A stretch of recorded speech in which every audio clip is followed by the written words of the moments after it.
Hi students, welcome to Sankalp Learning classes. In this session, we'll be discussing the 3-mark questions of chapter Continuity and Differentiability. We have already discussed 1-mark questions and 2-mark questions. So straight away, we'll discuss the questions. So the first question is,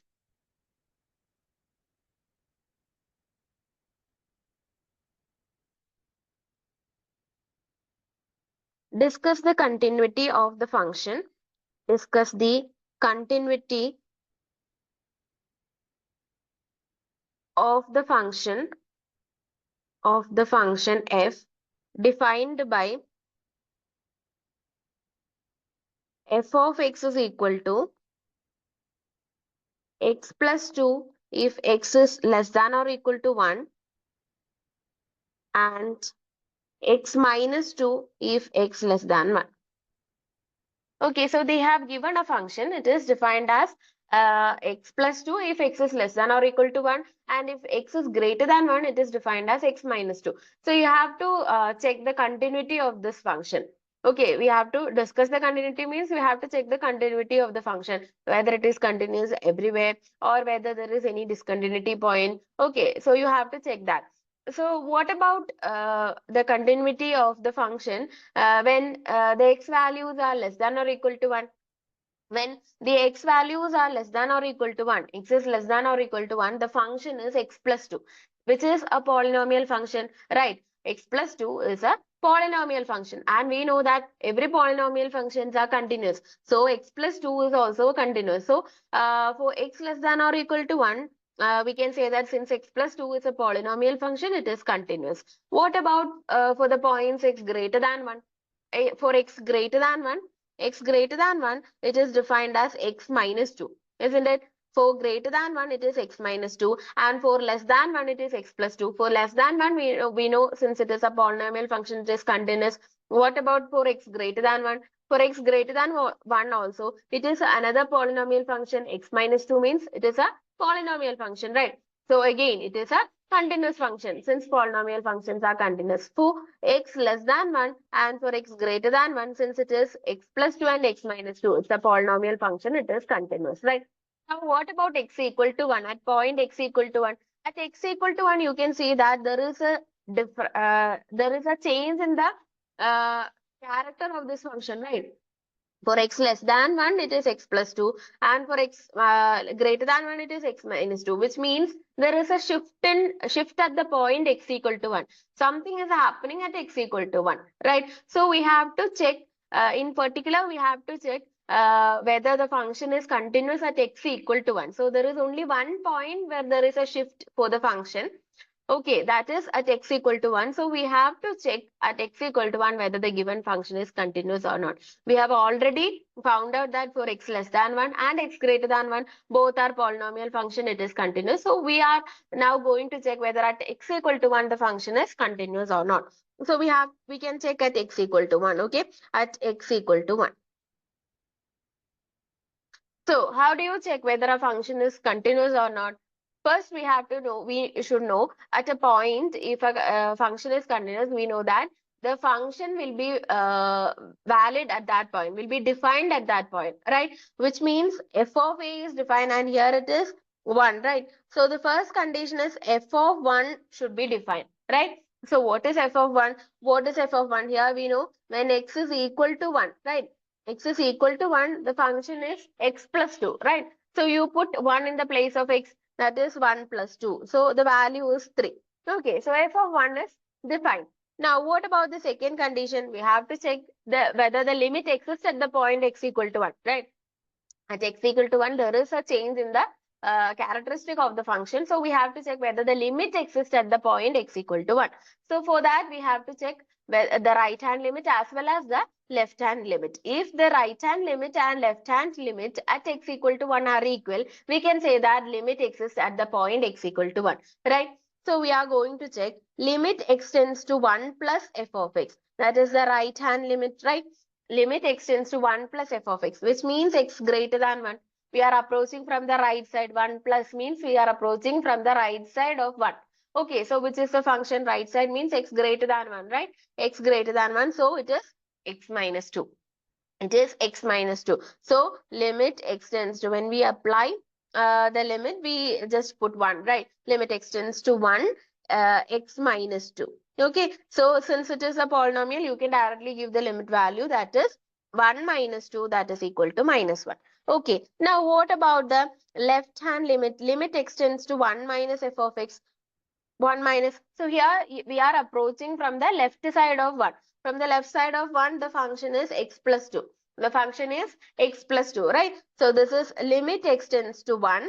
Limit extends to 1 x plus 2. Okay, limit extends to 1 x plus 2. You put 1 in the place of x, right? So this is 1 plus 2, that is equal to 3. Okay, here limit extends to 1 minus f of x is not equal to, isn't it? 1 is minus 1 and the other is 3, right? So limit extends to 1 plus f of x, which means left hand limit, right? Left hand limit is not equal to right hand limit. From this, what can you conclude? You can say that the limit does not exist, right? Limit does not exist. So we have got a condition for the function to be discontinuous, right?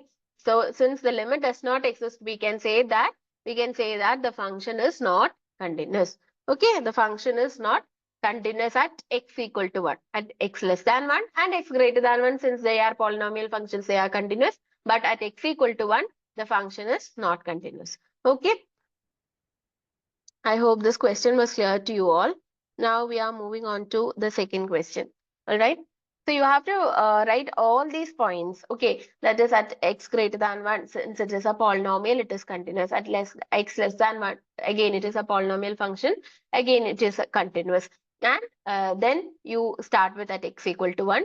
F of a is defined. That condition is satisfied. But limit does not exist. So the second condition of the continuity is not satisfied by that particular function. So we can say that it is a discontinuous function at x equal to 1. Okay. Now, the second question is,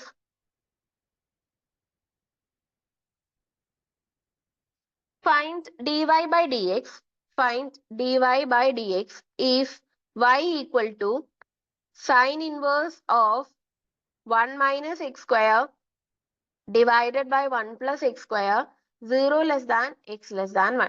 Okay, so y equal to sine inverse of 1 minus x square by 1 plus x square. You have to find out dy by dx.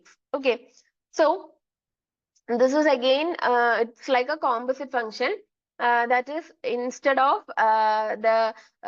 in the x value of sine inverse, you can see another function. It is 1 minus x square by 1 plus x square. So these type of questions we have already discussed in the 2 mark session. That is, here we have to make some kind of substitution. That is, we have to put some value for x and simplify that one. Okay, simplify that term using a trigonometric identity, then only you can solve these type of questions easily. All right. So for that, I'm here making a substitution. That is, I'm putting x equal to tan theta. Okay, I'm going to put x equal to tan theta. From this, what is theta? Theta is equal to tan inverse x, right? Theta is equal to tan inverse x. So, what will be y? Y is equal to sine inverse of 1 minus tan square theta, isn't it? Tan theta the whole square. It can be written as tan square theta, right? Divided by 1 plus tan square theta. 1 minus tan square theta divided by 1 plus tan square theta. And what is this identity? 1 minus tan square theta divided by 1 plus tan square theta is nothing but cos 2 theta, isn't it? So this will become y equal to sine inverse of cos 2 theta. Sine inverse of cos 2 theta. But here, if we want to apply the property sine inverse of sine x is equal to x, we need the value inside the bracket as sine x. Here it is cos. So we have to apply the reduction formula and change this cos 2 theta into sine. Okay, so how will you do that? We know this is positive, cos is positive. So cos is positive in the first quadrant as well as the fourth quadrant, right? So here, what is the general representation of angles in the first quadrant? It is pi by 2 minus theta, isn't it? It is pi by 2 minus theta. And this can be written as, so this can be written as, since we have to make it sine, so we have to choose the multiple of pi by 2, right? We have to choose the multiple of pi by 2, isn't it?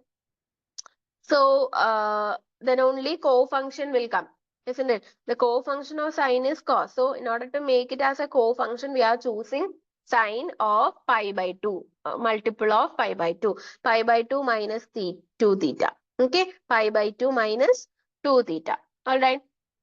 So this is in the first quadrant. So we know cos is positive in the first quadrant, isn't it? So pi by 2 means in order to make it as the co-function, we have choosing it as pi by 2. Okay. So what is sine inverse of sine of pi by 2 minus 2 theta? We can apply the property sine inverse of sine x is equal to x, right?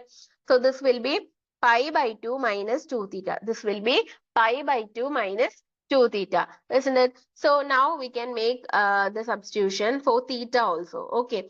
So this is equal to, y is equal to, we have got it as pi by 2 minus 2 theta. And we have already got theta as tan inverse x because x was tan theta, right? So theta is tan inverse x. So this can be written as pi by 2 minus 2 tan inverse x. Pi by 2 minus 2 tan inverse x. Alright. So what is dy by dx? Dy by dx is equal to derivative of d by dx of pi by 2 minus 2 tan inverse x. Pi by 2 minus 2 tan inverse x. So that is equal to d by dx of pi by 2. D by dx of pi by 2 minus d by dx of 2 tan inverse x. 2 tan inverse x. Okay, so that is equal to 0. Pi by 2, the derivative is 0, minus 2 into d by dx of tan inverse x. 2 into d by dx of tan inverse x. So that is equal to minus 2 into tan inverse x. The derivative is 1 by 1 plus x square. So that is equal to minus 2 by 1 plus x square. Minus 2 by 1 plus x square. So what is the derivative? It is minus 2 by 1 plus x square. Okay. Now, the third question is, find dy by dx, find dy by dx if y equal to sine inverse of 2 raised x plus 1 divided by 1 plus 4 power x. Okay, so this is a given function and now we have to find out the derivative of this function. Here also we have to make some kind of substitution, some kind of adjustments in order to solve it in an easy way. Okay, so here what I'm going to do is that y equal to sine inverse of 2 raised x into 2. Isn't it? 2 raised m into 2 raised n is 2 raised m plus n, right? So 2 raised x plus 1 can be splitted as, how can it be splitted? 2 raised to 2 into 2. Isn't it? 2 raised to 2 into 2 raised to 1. What is 2 raised to 1? 2 itself. So it can be written as 2 raised x into 2. Isn't it? Then 1 plus this 4 raised x can be written as 2 square raised x. 2 square raised x. Isn't it? So this can also be written as 2 power x whole square. Both are same. Isn't it? Both are same. What is the reason? A power m whole power n is equal to a power m into n. Right? So, which means this position, there is no importance for the position of m and n. If here it is n and m, then also it is n, m, both are same values. Okay, so this 2 power 2, 4 can be written as 4 power x. 4 can be written as 2 power 2. So 2 power 2 the whole power x. So this can be written as 2 power x the whole power 2. Both are same. So this can be written as 2 power x the whole power 2. Okay, now what I'm going to do is that I'm going to make substitution for 2 power x. Okay, I'm going to make substitution for 2 power x. Let 2 power x be tan theta. Okay, let 2 power x be tan theta. So what will happen here? Sine inverse of 2 power x will become tan theta. Tan theta into 2 by 1 plus tan theta by 1 plus tan theta the whole square. By 1 plus tan theta the whole square. So that is equal to sine inverse of 2 tan theta divided by 1 plus tan square theta. Sine inverse of 2 tan theta divided by 1 plus tan square theta. Isn't it? So which is the identity? 2 tan theta by 1 plus tan square theta is nothing but, it is nothing but sine 2 theta, isn't it? So this will be sine inverse of sine 2 theta. Sine inverse of sine 2 theta. So we can apply the property sine inverse of sine x is equal to x, right? So this will be 2 theta. And what is this theta? Theta was x, sorry, 2 raised to x was tan theta, right? So theta is tan inverse of 2 raised to x. Tan inverse of 2 raised to x. So this is equal to tan inverse of 2 power x. Okay, so we have got y as 2 into tan inverse of 2 power x. Now it is again in a simplified manner, so we can easily find out the derivative of that particular function because it is like in a composite function itself, but it is in an easy manner. That is, we can easily find out the derivative. So dy by dx is equal to d by dx of 2 into tan inverse of 2 power x. 2 into tan inverse of 2 power x. Okay, so that is equal to 2 into d by dx of 2 into d by dx of tan inverse of 2 power x. Tan inverse of 2 power x. Okay, so what is tan derivative of tan inverse x? Derivative of tan inverse x is 1 by 1 plus x square. But here you can see that in place of x, it is again another function. It is 2 power x. It is 2 power x. So we have to multiply the derivative of 2 power x with that. Right? So this is equal to 2 into, first of all, the base function is tan inverse x. So the derivative will be 1 by 1 plus x square. But in the place of x, we are assuming it as 2 raised x, right? So 2 raised x the whole square, isn't it? This is 2 raised x the whole square into 2 raised x. The derivative of, you have to multiply the derivative of 2 raised x. And what is the derivative of 2 raised x? We have already studied it in standard derivative, right? The derivative of a power x is nothing but a power x is nothing but a power x log a, right? A power x is a power x log a. This is a derivative. So here in place of a, it is 2. So 2 power x, derivative of 2 power x will be 2 power x log 2. Isn't it? 2 power x log 2. So what will be the final answer? That is dy by dx is equal to 2 into tan inverse derivative is 1 by 1 plus 2 power x the whole square into 2 power x log 2. Isn't it? 2 power x log 2. Okay. So this can be written as, this is 2 and this is 2 raised x. Isn't it? 2 into 2 raised x. Log 2 is there, and 1 plus 2 power x the whole square. 1 plus 2 power x the whole square. This can be written as 2 power x plus 1 divided by 1 plus, this can be written as 2 power 2 the whole power x. Both are same, right? So log 2. So that means it is 2 power x plus 1 divided by 1 plus 4 power x log 2. Okay, so dy by dx is equal to 2 power x plus 1 divided by 1 plus 4 power x into log x. Sorry, it is log 2. I'm sorry, it is log 2. Okay, so this is our derivative of the given function. Now moving on to the next question. So differentiate x plus 1 by x the whole power x with respect to x. Differentiate x plus 1 by x the whole power x with respect to x. So let y equal to x plus 1 by x the whole power x. So this is our function.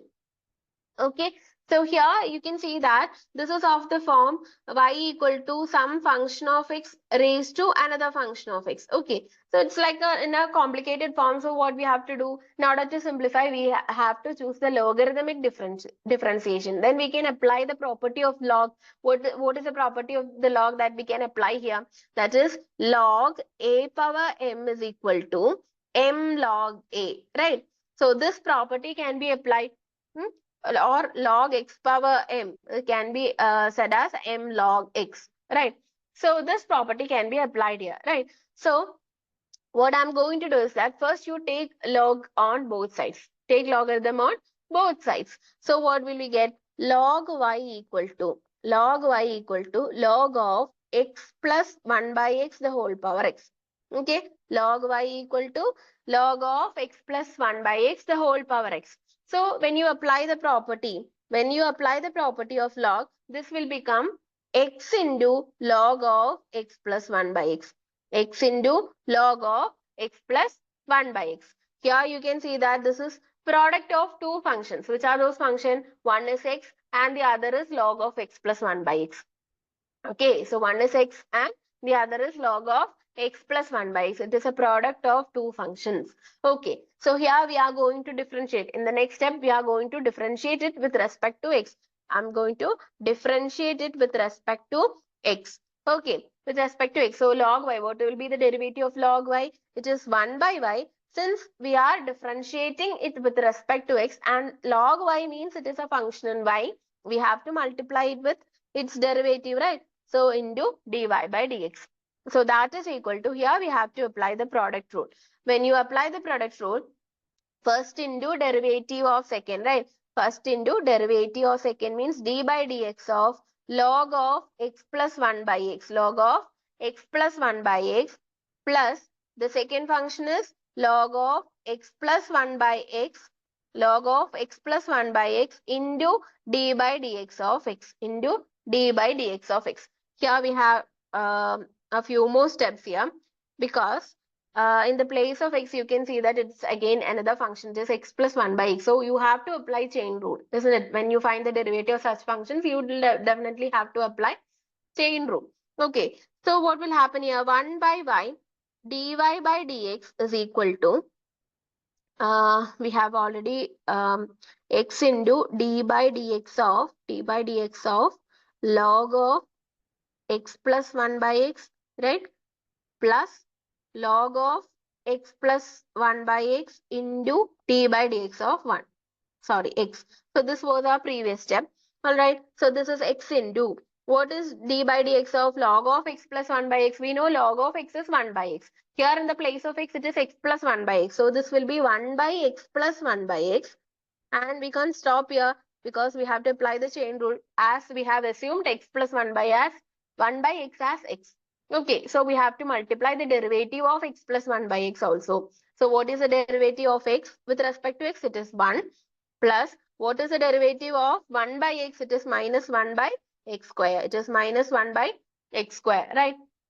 Plus log of x plus 1 by x into d by dx of x is 1. Isn't it? D by dx of x is nothing but 1. Okay, so this will become,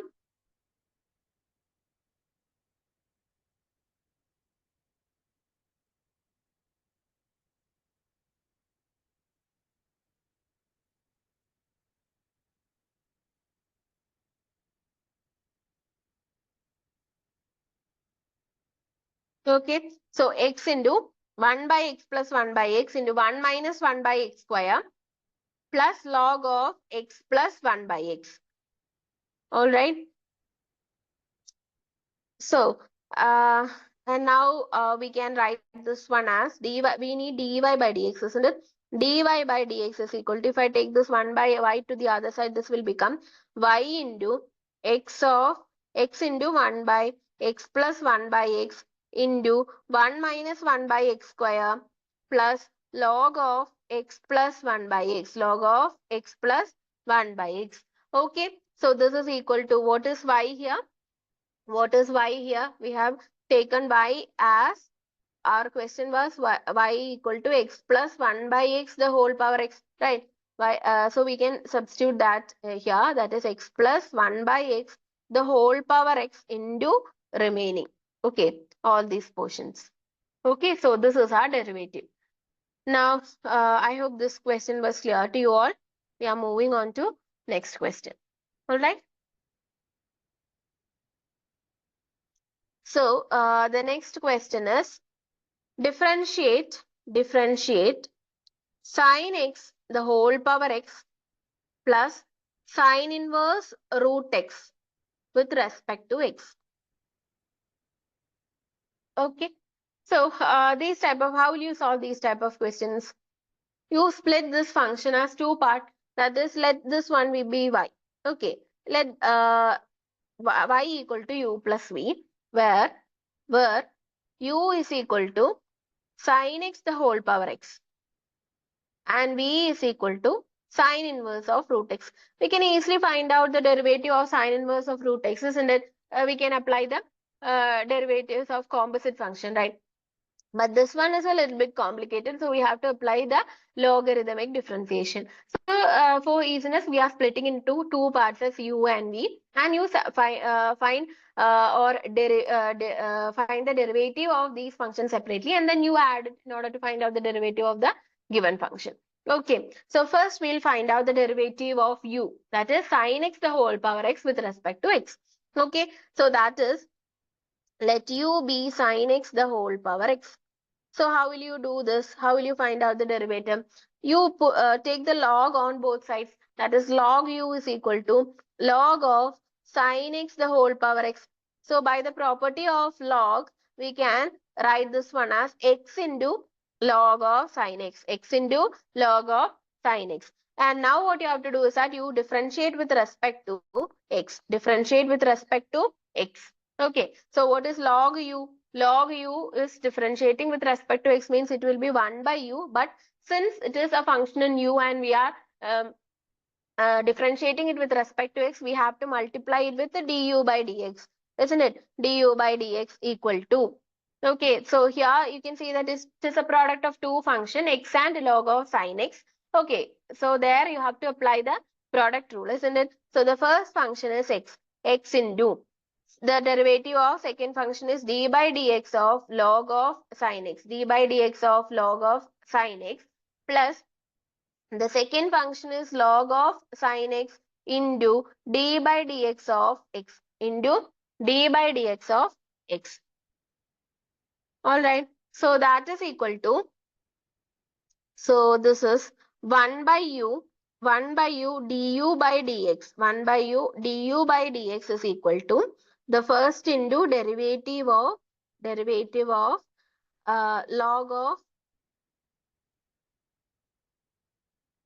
sine x, log of sine x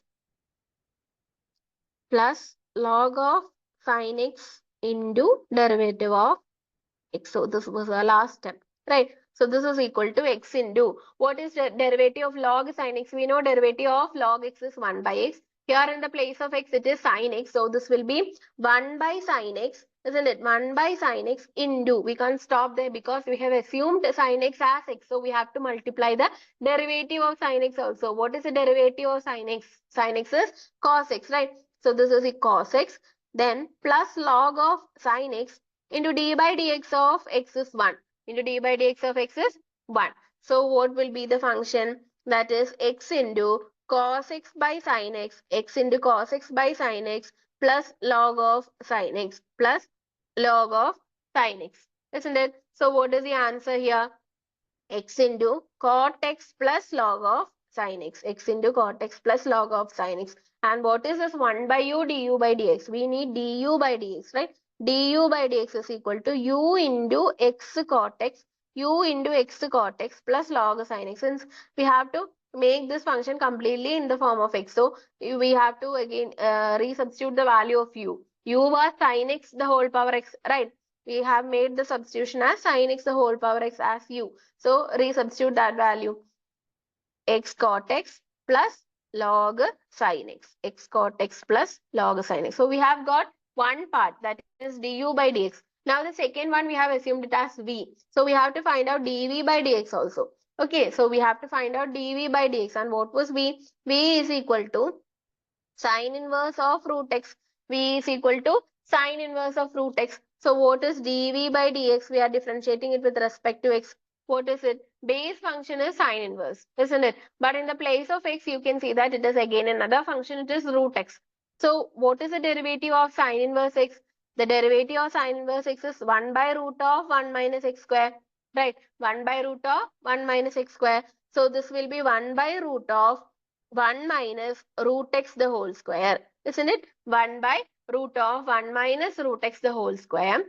And we have to multiply the derivative of root x also. It is 1 by 2 root x. It is 1 by 2 root x. So this can be written as 1 by root of 1 minus x, isn't it? Root x the whole square is x into 1 by 2 root x. So 1 by 2 root of x minus x square. We can multiply this 1 minus x into x. So if you multiply it, you will get x minus x square, right? So 1 by 2 root of x minus x square. And what was y? Y is equal to u plus v. And what will be dy by dx? We have separately find out du by dx plus dv by dx, isn't it? So du by dx was sin x the whole power x into x cot x plus log sin x. And what was dv by dx plus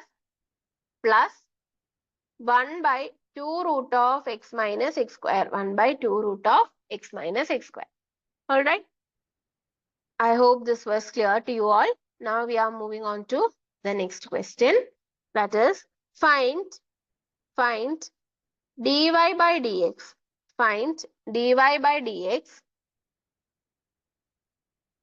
if x into y equal to e raised to x minus y. If x into y equal to e raised to x minus y. Okay. So that is xy equal to e raised to x minus y. Now this is in the form of an implicit function, right? Mix of x and y function. So it's a kind of implicit differentiation. So what we have to do is that we have to differentiate it with respect to x. So in the left side, you can see that it is a product of two functions x and y. So we have to apply the product rule, right? So this is x into derivative of second, that is dy by dx, plus y into derivative of first, that is d by dx of x, that is equal to d by dx of e raised to x minus y. E raised to x minus y. What is d by dx of e raised to? We'll simplify in the next step. Okay. So this is x into dy by dx plus y into 1. Right. What is d by dx of e raised to x minus y? We know e raised to x is e raised to x is e raised to x itself. So here e raised to x minus y, you can take it as e raised to x minus y itself, but we have assumed x minus y as in the place of x, right? So we have to multiply the derivative of x minus y also. What is the derivative of x minus y? D by dx of x minus y. What is it? E raised to x minus y into d by dx of x is 1, isn't it? And what about d by dx of y? It is dy by dx, so 1 minus dy by dx. It is 1 minus dy by dx, isn't it? So this will be, the last step was x into dy by dx plus y equal to e raised to x minus y into 1 minus dy by dx. So this was our previous step. All right. So here I'm going to take this e raised to x minus y inwards to the bracket. Okay. So this is like this. E raised x minus y into 1 is e raised x minus y, and e raised x minus y into dy by dx is equal to e raised x minus y into dy by dx. Okay, now these take the terms that have dy by dx together. So this will be x dy by dx plus e raised x minus y dy by dx, that is equal to e raised x minus y plus y will become minus y, isn't it? So I'm going to take this dy by dx outside. So this will be x plus e raised x minus y, x plus e raised x minus y, that is equal to e raised x minus y minus y. Okay, so in the next page I'll write the other step, that is dy by dx is equal to, the right side it was e raised x minus y, and in the left side it was x plus e raised to x minus y. And what is this x, e raised to x minus y? In the starting, they have given in the function as xy equal to e raised to x minus y. So we can replace this e raised to x minus y with xy. Both are equal, right? So this can be replaced as xy minus y by x plus xy, isn't it? Now you can see that in the numerator y is common, so I'm taking y outside, so the remaining is x minus 1. And in the new denominator, you can see that x is common in both terms, so I can take x outside. So x into 1 plus y, x into 1 plus y. So this is a derivative of the given function. All right. Moving on to the next question.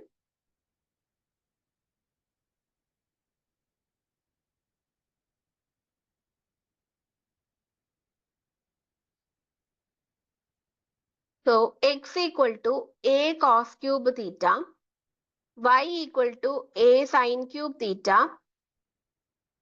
Prove that dy by dx equal to minus cube root of y by x. Minus cube root of y by x.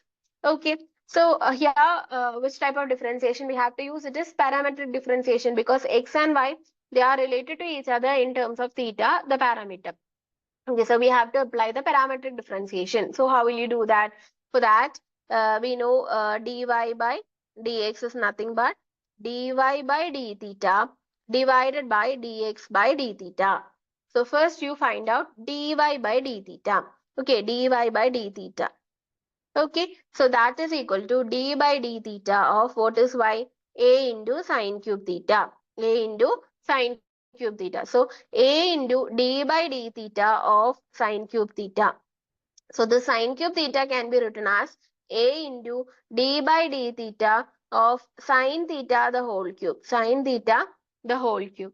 Okay, so this is equal to a into. So x cube means the derivative is 3 into x square. Here in the place of x it is sine theta. Here in the place of x is it is sine theta. So this is equal to 3 into sine theta the whole square into the derivative of sine theta is cos theta, isn't it? So this is equal to 3a sine square theta cos theta. 3a sine square theta cos theta. Okay, so that is dy by d theta. Now we have to find out dx by d theta, right?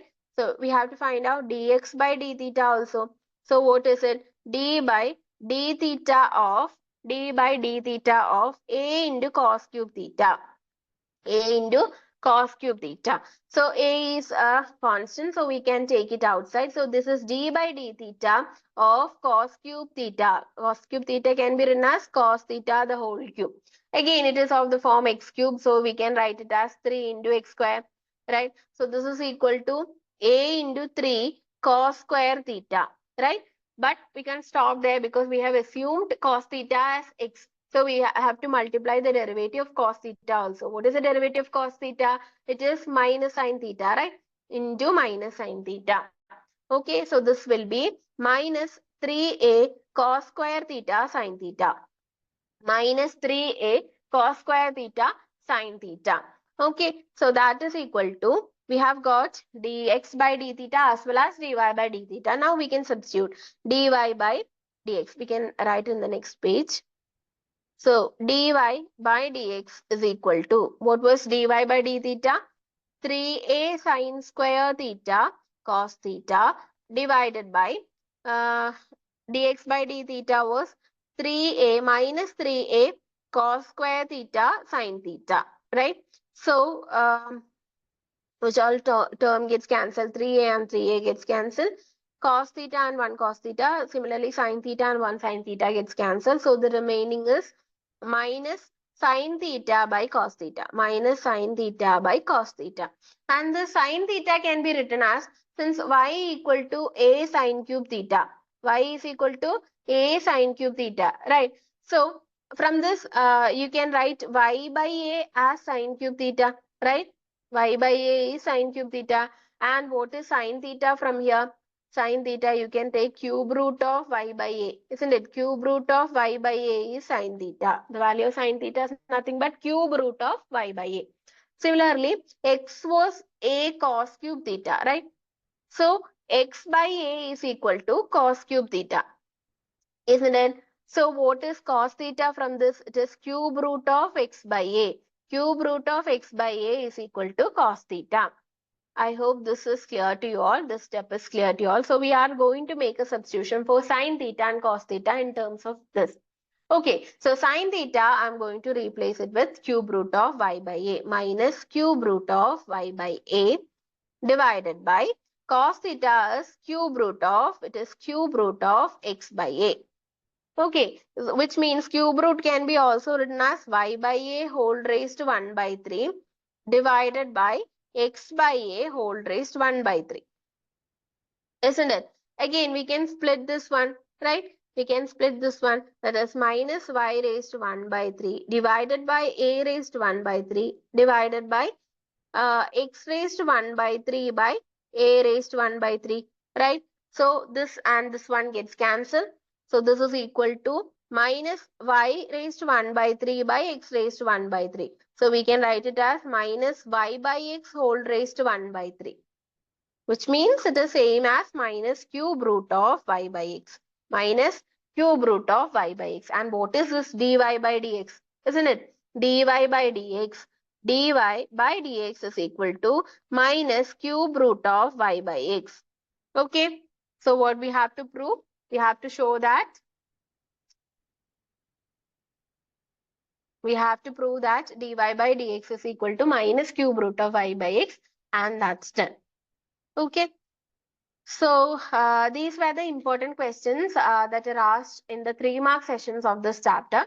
I hope that I have covered almost all the type of differentiation and the to check the continuity. To check continuity, that will be a type of question that is asked, and different types of differentiation. Okay, that is parametric differentiation. Then composite, that is applying chain rule. Then there is a differentiation that where you have to apply the trigonometric identity. So these type of questions are mostly asked for 3 marks. So I hope this session was useful to you all. So in the next session, we'll be dealing with the 4-mark questions of this chapter. So thank you all.